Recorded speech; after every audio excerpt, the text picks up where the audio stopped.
sikkoo mandoo si malee qalbiin qabu yaadate galeerra qalbiin hafuute akkam tahee rafaa roobeen na eegi borga bayaa dhufaa qalbiin hafuute akkam tahee rafaa roobeen na eegi borga bayaa dhufaa.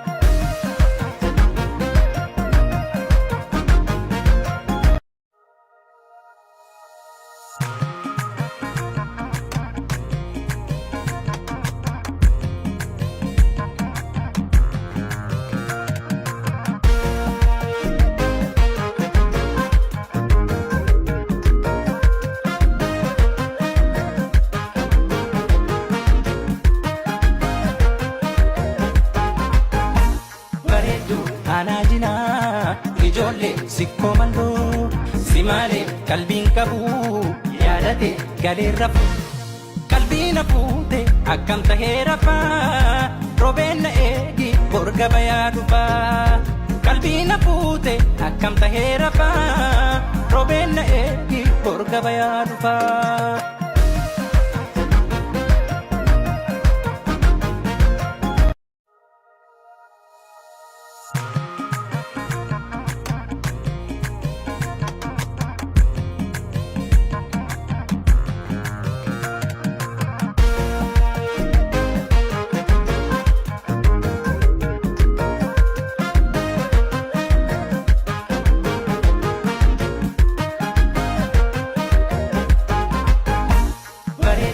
Anajina ijoollee sikkoo mandoo si malee qalbiin qabu yaadate galeerra qalbiin hafuute akkam tahee rafaa roobeen na eegi borga bayaa dhufaa qalbiin hafuute akkam tahee rafaa roobeen na eegi borga bayaa dhufaa.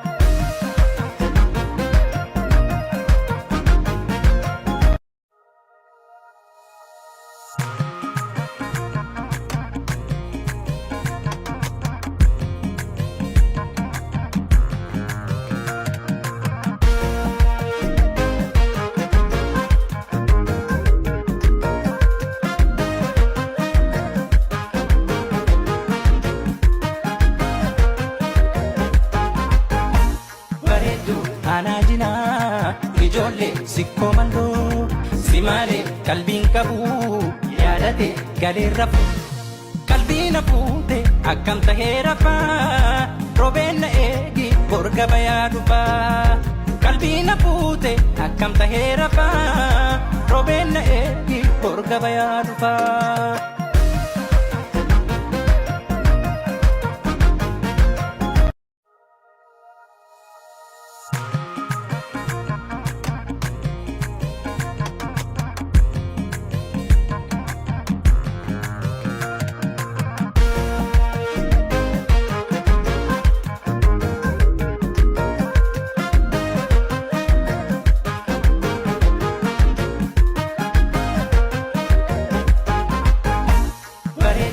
Anajina ijoollee sikkoo mandoo si malee qalbiin qabu yaadate galeerra qalbiin hafuute akkam tahee rafaa roobeen na eegi borga bayaa dhufaa qalbiin hafuute akkam tahee rafaa roobeen na eegi borga bayaa dhufaa.